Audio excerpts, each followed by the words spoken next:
Hi there. September 22nd. We are on day 266 of our Through the Bible in 1 Year. We're starting Esther today. And I think they're going to break it up, because Esther's 10 chapters and we're reading 5 today. So we'll jump over there and we'll begin the book of Esther. Vashti angers the king. We'll change this. Wrong glasses. These events took place during the days of Ahasuerus. Oh, that's easy to say. Xerxes reigned 46 to 465. Who ruled 127 provinces in India to Kush, from India to Kush. In those days, King Ahasuerus reigned from his royal throne in the fortress at Susa. He held a feast in the 3rd year of his reign for all his officials and staff, the army of Persia and Media, the nobles and the officials from the provinces. He displayed the glorious wealth of his kingdom and the magnificent splendor of his greatness for a total of 180 days. 6 months, right? At the end of this time, the king held a week-long banquet in the garden courtyard of the royal palace for all the people, from greatest to the least, who were present in the fortress of Susa. White and violet linen hangings were fashioned with fine white and purple linens, cords to silver rods on marble columns. Gold and silver couches were arranged on a mosaic pavement of red feldspar, marble, and mother of pearl and precious stones. Wow. Beverages were served in an array of gold goblets, each with a different design. Royal wine flowed freely according to the king's bounty, and no restraint was placed on the drinking. Great. That can only lead to trouble, right? The king had ordered every wine steward in his household to serve as much as each person wanted. Queen Vashti also gave a great feast for the women of King Ahasuerus. I'm not saying that. In her palace. On the 7th day, when the king was feeling good from the wine, Ahasuerus commanded Mehuman, Kirkus, and the 7 eunuchs who personally served him, to bring Queen Vashti before him with her royal crown. He wanted to show off her beauty to the people and the officials, because she was very beautiful. But Queen Vashti refused to come to the king's command that was delivered by his eunuchs. The king became furious, and his anger burned within him. Oh, yeah. The king's decree. The king consulted the wise men who understood the times, for it was his normal procedure to confer with experts in law and justice. The most trusted ones were these people, right? Got that? They were the 7 officials of Persia and Media, who had personal access to the king and occupied the highest positions in the kingdom. The king asked, according to the law, what should be done with Queen Vashti, since she refused to obey King Ahasuerus' command that was delivered by the eunuchs. Memucan said in the presence of the king and his officials, Queen Vashti has wronged not only the king, but all the officials and the peoples who are in every one of the King Ahasuerus' provinces. For the queen's actions will become public knowledge to all the women who cause them to despair their husbands and say, King Ahasuerus ordered Queen Vashti right before him, but she did not come. Before this day is over, the noble women of Persia and Media will be about to hear of the queen's act, and will say the same thing to all the king's officials, resulting in a more contempt and fury. If it meets the king's approval, he should personally issue a royal decree. Let it be recorded in the laws of Persia and Media, so that it cannot be revoked. Vashti is not to enter King Ahasuerus' presence, and her royal position is to be given to another woman who is more worthy than she. The decree the king issues over her throughout the vast kingdom, so all women will honor their husbands from least to the greatest. The king and his counselors approved the proposal, and he followed Mehuman's advice. He sent letters to all the royal provinces, to each province in its own script, and each ethnic group in its own language, that every man should be master of his house, his own house, to speak in the language of his own people. Search for a new queen. Sometime later, when King Ahasuerus' rage had cooled down, he remembered Vashti, what she had done, and what was decided against her. The king's personal attendant suggested, let a search be made for a beautiful young woman for the king. Let the king appoint commissioners in each province of his kingdom, so that they may assemble all the beautiful young women to the harem at the fortress of Susa. Put them under the care of Haggai, the king's eunuch, who is in charge of the women, and give them the required beauty treatments. Then the young woman who pleases the king will become queen instead of Vashti. This suggestion pleased the king, and he did it accordingly. Of course it would, right? In the fortress of Susa, there was a Jewish man named Mordecai, son of Jair, son of Jael, son of Kish, a Benjamite. Now that we know who his great-great-grandparents were, right? He had been taken into exile from Jerusalem with the other captives when King Nebuchadnezzar of Babylon took Jeconiah of Judah into exile. Mordecai was the legal guardian of his cousin Hadassah, that is, Esther, because she didn't have a father or mother. The young woman had a beautiful figure and was extremely good-looking. When her father and mother died, Mordecai had adopted her as his own daughter. When the king's command and edict became public knowledge, many women gathered at the fortress of Susa under Haggai's care. Esther was also taken to the palace and placed under the care of Haggai, who was in charge of the women. The young woman pleased him and gained his favor, so that he accelerated the process of the beauty treatments and the special diet that she received. He assigned 7 hand-picked female servants to her from the palace and transferred her and her servants to the harem's best quarters. Esther did not reveal her ethnic background or her birthplace because Mordecai had ordered her not to. Every day Mordecai took a walk in front of the harem's courtyard to learn how Esther was doing and to see what was happening to her. During the year before each young woman's turn to go to King Ahasuerus, the harem regulation required her to receive beauty treatments with oil and myrrh for 6 months, and then with perfumes and cosmetics for another 6 months, a whole year. Wow.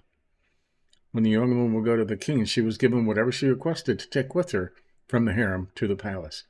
She would go in the evening, and in the morning she would return to a second harem under the supervision of Shaghais, the king's units in charge of the concubines. She never went to the king again unless he desired her and summoned her by name. Esther becomes queen. Esther was the daughter of Abihail and the uncle of Mordecai, who had adopted her as his own daughter. When her turn came to go to the king, she did not ask for anything except that Haggai, the king's trusted official in charge of the harem, suggested. Esther won approval in the sight of everyone who saw her. She was taken to the king Ahasuerus in the royal palace in the 10th month of the Tebeth in the 7th year of his reign. The king loved Esther more than all the other women. She won more favor and approval from him than did any of the other young women. He placed a royal crown on her head and made her queen in place of Vashti. The king held a great banquet for all his officials and staff. It was Esther's banquet. He freed his provinces from tax payments and made gifts worthy of the king's bounty. Wow. When the young women were assembled together for a second time, Mordecai was sitting at the king's gate. Esther still had not revealed her birthplace or ethnic background, as Mordecai had directed. She obeyed Mordecai's orders, as she always had while he raised her. Mordecai saves the king. During those days, while Mordecai was sitting at the king's gate, Bigthan and Teresa, 2 eunuchs who guarded the king's entrance, became infuriated and planned to assassinate King Ahasuerus. When Mordecai learned of the plot, he reported it to Queen Esther, and she told the king on Mordecai's behalf. When the report was investigated and verified, both men were hanged on the gallows. The event was recorded in the historical record in the king's presence. Haman's plan to kill the Jews. After all this took place, King Ahasuerus honored Haman, son of this and the Agagite. He promoted him to the rank and gave him a higher position than all the other officials. The entire royal staff at the king's gate bowed down and paid homage to Haman because the king had commanded this to be done for him. But Mordecai would not bow down to or pay homage. The members of the royal staff at the king's gate asked Mordecai, "Why are you disobeying the king's command?" When they had warned him day after day, he would still not listen to them. They told Haman to see if Mordecai's actions would be tolerated, since he had told them he was a Jew. When Haman saw that Mordecai was not bowing down and paying him homage, he was filled with rage. And when he learned of Mordecai's ethnic identity, Haman decided not to do away with Mordecai alone. He planned to destroy all of Mordecai's people, the Jews, throughout Ahasuerus' kingdom. In the first month, the month of Nisan, the King Ahasuerus' 12th year, that is the lot, was cast before Haman each day in each month, and it fell on the 12th month in the month of Adar. Then Haman informed King Ahasuerus, "There is one ethnic group scattered throughout the peoples in every province in your kingdom. Yet living in isolation, their laws are different from everyone else's, and they did not obey the king's laws. It is not in the king's best interest to tolerate them. If the king approves, let another be drawn, authorizing their destruction. I will pay 375 tons of silver to the accountants for deposit in the royal treasury." The king removed his signet ring from his finger and gave it to Hanan, son of the Agag, enemy of the Jewish people. Then the king told Haman, the money and the people are given to you to do with as you see fit. Well, the royal scribes were summoned on the 13th day of the first month, and the orders were exactly as Haman commanded. It was intended for the royal satraps, the governors of each of the provinces, and the officials of the ethnic group, and written for each province in its own script, and to each ethnic group in its own language. It was written in the name of King Ahasuerus and sealed with the royal signet ring.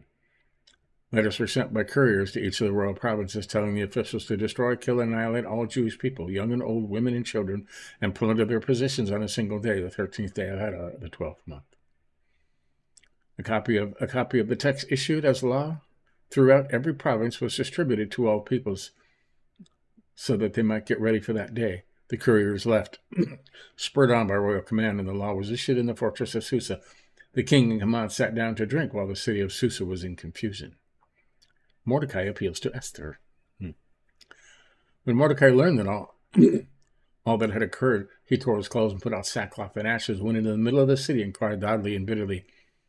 He only went as far as the king's gate, since the law prohibited anyone wearing sackcloth from entering the king's gate. There was great mourning among the Jewish people in every province where the king's command and edict came. They fasted, wept, and lamented, and many lay on sackcloth and ashes. Esther's female servants and her eunuchs came and reported the news to her, and the queen was overcome with fear. She sent clothes for Mordecai to wear so he could take off his sackcloth, but he did not accept them. Esther summoned that person, one of the king's eunuchs assigned to her, and dispatched him to Mordecai to learn what he was doing and why. So Ahasuerus went out to Mordecai in the city square in front of the king's gate. Mordecai told him everything that had happened, as well as the exact amount of money Haman had promised to pay the royal treasury for the slaughter of the Jews. Mordecai also gave him a copy of the written decree issued in Susa, ordering their destruction, so that Hathach might show it to Esther, explain it to her, and command her to approach the king, implore his favor, and plead with him personally for her people.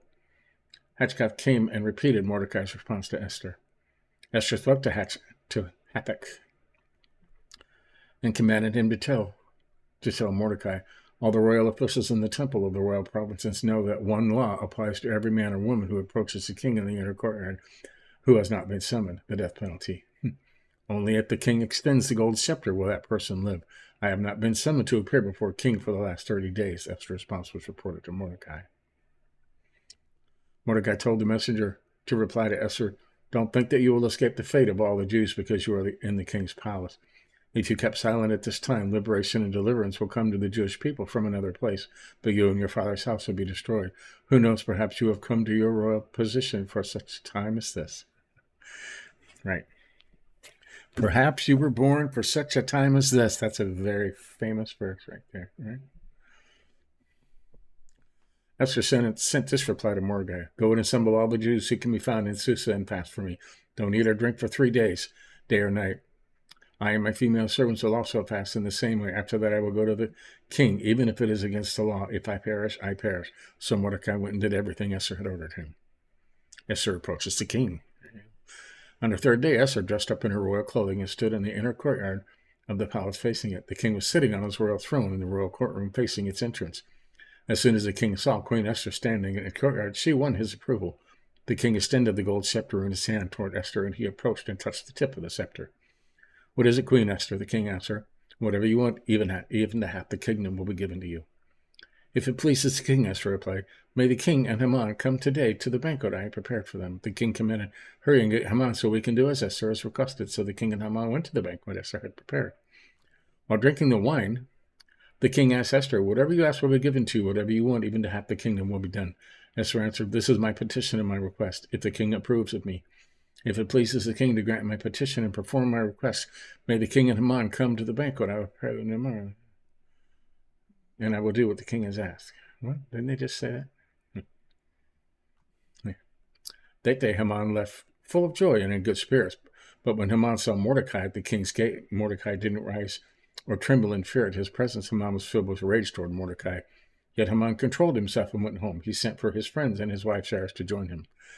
Then Haman described for them his glorious wealth and his many sons. He told them how the king had honored him and promoted him in rank over all the other officials in the royal staff. What's more, Haman, Queen Esther invited no one but me to join the king in the banquet she had prepared. I am invited again tomorrow to join her with the king. Still, none of this satisfies me, since I see Mordecai the Jew sitting at the king's gate all the time.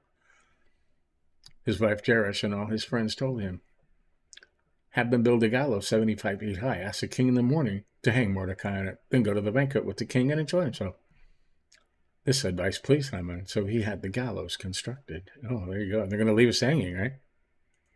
Well, so that's that one. Let's look ahead, shall we? Mordecai honored by the king. Haman is executed. Well, there you go. We know he won't win, huh? So there you go. We'll save the rest of that for tomorrow. Esther's always an interesting story. Perhaps you were born for such a time as this, right? Remember that saying.